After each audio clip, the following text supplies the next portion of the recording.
మన ఛానల్ని సపోర్ట్ చేసి ముందుకు నడుపుతున్న ప్రతి ఒక్కరికి నా హృదయపూర్వక నమస్కారాలు.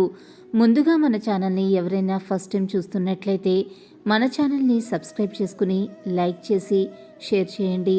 అలాగే వీడియో చూస్తున్న ప్రతి ఒక్కరూ ఓం సాయిరామ్ అని ఒక చిన్న కమెంట్ అయితే చేయటం మర్చిపోకండి. ఈ ప్రపంచంలో పొద్దున లేచిన దగ్గర నుండి ఇది నాది, ఈ వస్తువు నాది, ఈ ఆస్తులు నావి అని తెగ ప్రాకుల్లాడుతూ ఉంటాం కదా. నిజానికి ఇవన్నీ మనవి కాదు, అన్నీ భగవంతుడికే చెందుతాయి. ఏదో 4 రోజులు ఈ బ్రతుకాట కోసం భగవంతుడు మనకి ఇస్తున్నాడు. అది కూడా మన కర్మని అనుసరించి అవి మనం తీసుకుని మనం అనుభవిస్తున్నాం, అంతే కదా. ఇదంతా తెలిసి కూడా మానవుడు ప్రతిదానికి కొట్లాడటం, తిట్టుకోవటం, ఏవేవో చేస్తూ ఉంటాడు. నిజానికి ఈ భూమి అంతా భగవంతుడిదే కదా. ఎవరు కొనేది, ఎవరు అమ్మేది మనది అని అనుకోవటానికి శాశ్వతంగా మన దగ్గర ఉంటుందా అంటే ఉండదే.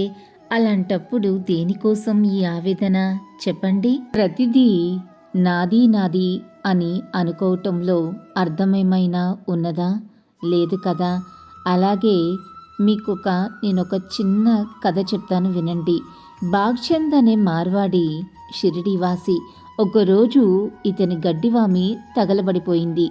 అతను బాబా వద్దకు వచ్చి తనకు ఆ వామి తగలబడటం వలన చాలా నష్టం వచ్చిందని బాబాకు మొరపెట్టుకుంటాడు. అదే సమయానికి నానాసాహెబ్ చందోర్కర్ ఆ చెట్టుకు వచ్చాడు. బాబా నానాని చూసి నానాతో ఇలా అంటారు, నాది నాది అనుకోవటంలో అర్థం ఏమైనా ఉన్నదా నానా? ఆ గడ్డివామి ఫలానా మార్వాడిది అని మనం అనుకుంటున్నాం, కానీ గడ్డి విత్తనం నుండే కదా పుట్టింది. భూమిలో పడి వర్షంతో మొలకెత్తి సూర్యుని వేడి వల్ల అగ్ని గడ్డివామిని దహించినది. భూమి దానిని తనలో కలుపుకుంది. ప్రపంచంలో సృష్టించబడే వస్తువులన్నిటికీ యజమానులం మనము కాదు. అనవసరంగా దుఃఖించవలదని ఆ మార్వాడికి నీవన్నా చెప్పు నానా అని నానాతో బాబా చెప్పారు. బాబా చేసిన ఈ జ్ఞానబోధను అర్థం చేసుకున్న నేను నాది అనే అహంకారము పతనమగుట తథ్యము. మీ అందరికీ కూడా బాబా చెప్పిన బోధ అర్థమైంది కదా. ఈ ప్రపంచంలో ఏది ఎవ్వరికీ సొంతం కాదు.